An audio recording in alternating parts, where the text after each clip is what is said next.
you got a master class in print production Yeah, through this. 100%. And then, so all this to say, we designed our packaging like from a creative, artistic lens and with kind of no sense of what the kind of technical specifications were required from our printers. This is anarchy.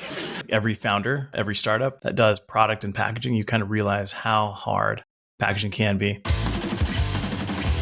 Let's go. All right, so you're called Rotten. So you start off with gummy worms. How do you get to Rotten and like this new style of branding that we're seeing out there? Right, we're seeing a lot of this like in your face, grotesque, just branding and packaging. Like how do you get to Rotten?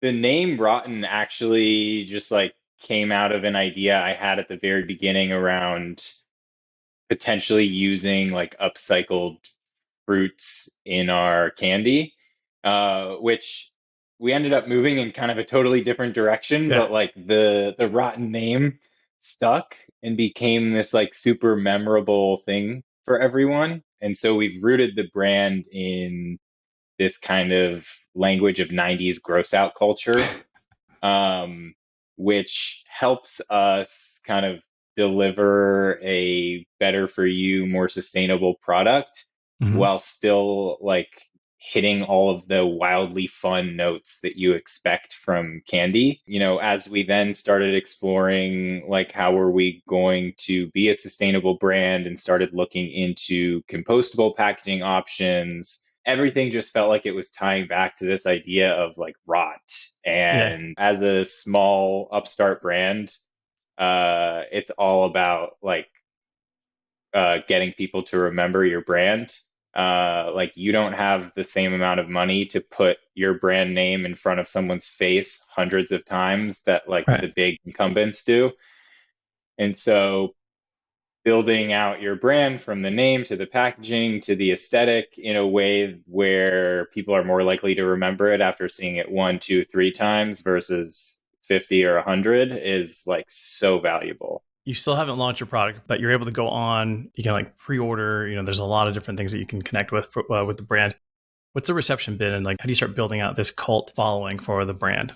With a food product like this, I think early on, we knew we were facing like an extremely long lead time. It's ended up being far longer than we even thought then. This is not something where in a month we'll be able to like be handing out samples to people. This isn't a food brand that I can start in my kitchen and like grow from there more naturally. We ended up looking at Kickstarter and doing a kind of crowdfunding campaign. So we did that last September as a way to kind of find early fans, but also like hear, like test some of our brand out, test some of the messaging. Like, do people care more about the sustainability aspect than they do about the low Sure. sugar thing? So we, raised our goal in, I think, like 4 hours, and then ended up raising, about four times our goal by the end of the campaign. And, just personally as a founder, I don't know if I would have leaned in as heavily to this, like building in public and engaging a community like before launch.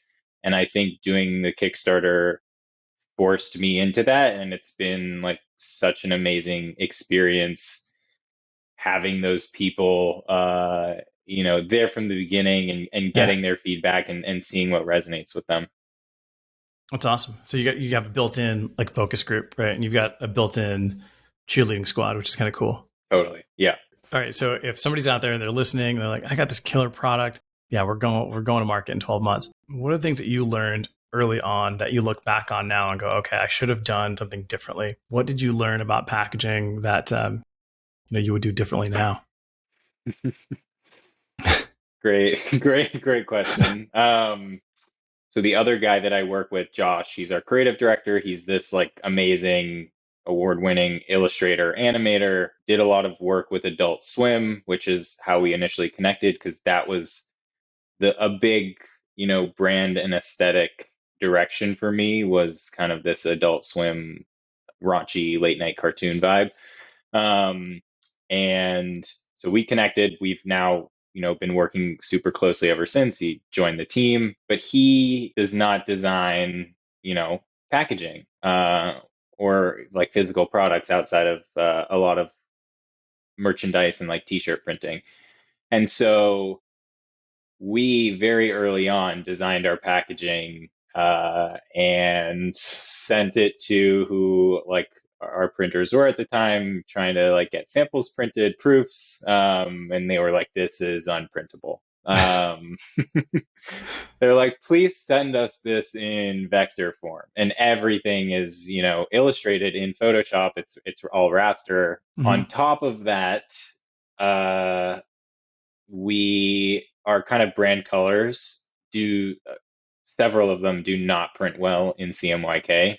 Um, they are like bright kind of neon type Yeah. colors as you'd expect seeing our brand and hearing about it. And so we knew we wanted to and our quantities were also high enough that we didn't need to print digitally. And so we knew we wanted to have, certain spot colors. Separating out spot colors, the fact that all of our art was like raster, and then we had super thin lines, which when you're doing spot colors next to like process, there's some, see, I still don't even know what Yeah. I'm Yeah. talking about No, completely, but you're 100. It's like 100%. You got a master class in print production yeah, through this. Matt, 100%. And then, so all this to say, we designed our packaging like from a creative artistic lens and with kind of no sense of what the kind of technical specifications were required from our printers. And honestly, they were different technical specs. Like we're doing, our pouches are printed flexo, but Right. our caddies are printed offset. So So it's those need, completely different tracks. Yeah. yes. And it's super, even as I'm saying all this now, like there's no way I could have known all of this back then. Like it's taken me a year to learn all of this, and I still sometimes feel like I'm just throwing terms out without really understanding what they mean. So I think um, we now actually have a partner who we're working with who's like essentially takes all of our packaging and converts it into like print ready formats. And they've been amazing. Like this is what they specialize in, is like getting artwork to be print ready. They work with printers all the time. So that partnership has been amazing. It just means more money, more time for us. So I Right. think knowing all of this up front, would try to like work with those partners earlier on. Um, I will say, like, I think the benefit to designing our packaging with, Josh, who doesn't design packaging for a living, is that we can create something that is kind of outside the box and feels very different. Yeah. Like it doesn't look like vector art at all. It looks very like hand kind of illustrated, with tons of detail. So I think that will, pay off with, our packaging when people see it on the shelf. But definitely has been a nightmare to say the least. Yeah. You're not the first person in, launching a product that says this, right? It's like again, you've got a product, you're ready to go, and you're like, oh, I've got my artwork. And then it goes to production. They're like, yeah, we can't use this because this isn't how we work. Um, I mean, it'd be great if there was like a tool set out there for startups to be like, hey, here's everything you need to know for packaging. Here's your timelines, and here's the different file production, types, and kind of giving them something like that. In terms of like the packaging, you were saying like he created it all as raster, so like probably illustrated in Photoshop or like Procreate or something like that, creating something really detailed.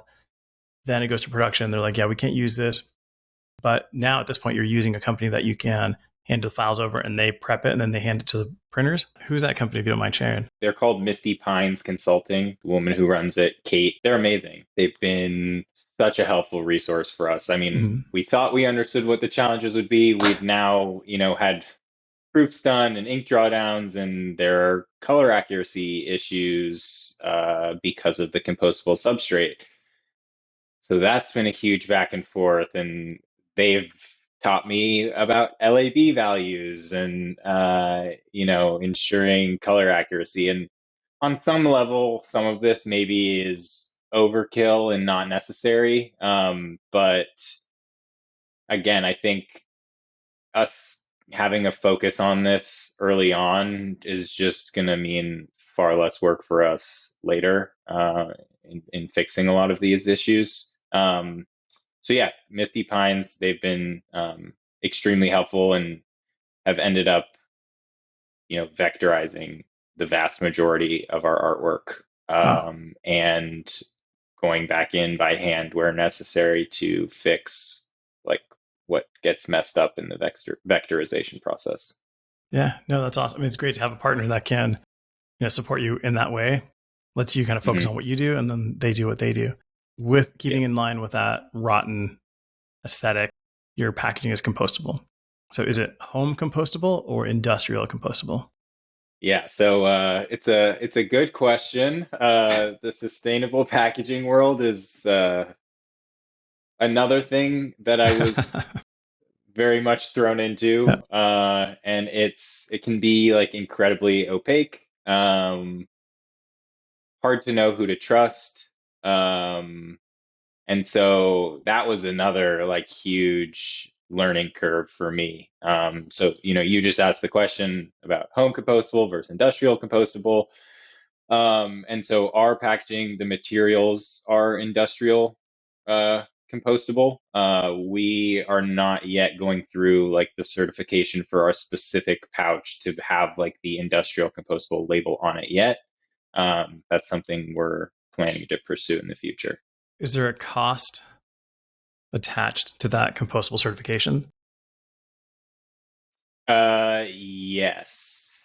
I don't want to misstate the number incorrectly, but I believe we would do like the BPI certification, which is the Okay. one that's done in the US. And I think it's $10,000, but don't quote me Yeah. on that. So that's the thing is if you're launching a product and you want these certifications on your packaging, it's another thing that you don't consider sometimes is the cost of these, whether it's 10 grand for this one or, 30 grand for an FSC or like all these different things, even if your product is completely compostable and it works and everything else. But if you want the certification on there, now you've got to add another tens of thousands of dollars, which at that startup stage, you don't necessarily have to just put a little label on your packaging. Yeah, totally. It's so true. And I think certifications like that, again, are like they are hugely helpful to a consumer because the industry is a little confusing and complex and people use terms in different ways. So it's nice to like have a standard that people can know. But as an early brand, that does end up being super expensive for sure. It reminds me of kind of your last question about what I would do differently again, or just kind of a learning Mm-hmm. through this is pick the things to focus on and like recognize that, what you're doing now is not the end or finite. Like there's always going to be room to be more sustainable, to be better than what you're currently doing. And that should be a goal of yours is to like constantly be learning and trying to be better. You have to approach all of these things super humbly because there's so much out there you can't possibly know everything and things are changing all the time too. And so I think don't let perfection be the enemy of good. Like in a perfect world right now, our package would be certified home compostable, but that's a goal of ours. And we're going to get there. But I think where we're starting out is already, a huge improvement. If you're starting a brand, there's so many things that you don't know, but that's the fun of it. I know anytime like I get an email or my phone rings and it's like, hey, so and so recommended you. We're just starting out. It's like, oh, okay, cool. The startup, and I love the startup because I feel like I don't know. Designers are typically we love the idea of launching something, but we're too chicken shit to launch something of our own. So we get to like, you know, marry up with somebody that's doing it, and you're like, yeah, you're a part of it, and then they launch it, and you're like, all right, whew, now I'm on to the next one because it's just such a fun aspect. It's like new ideas are popping up. You're working with a killer illustrator. It's funny that he's with Adult Swim, because like your brand kind of reminds me of Mike Cesario's Liquid Death, which also is tied back to Adult Swim.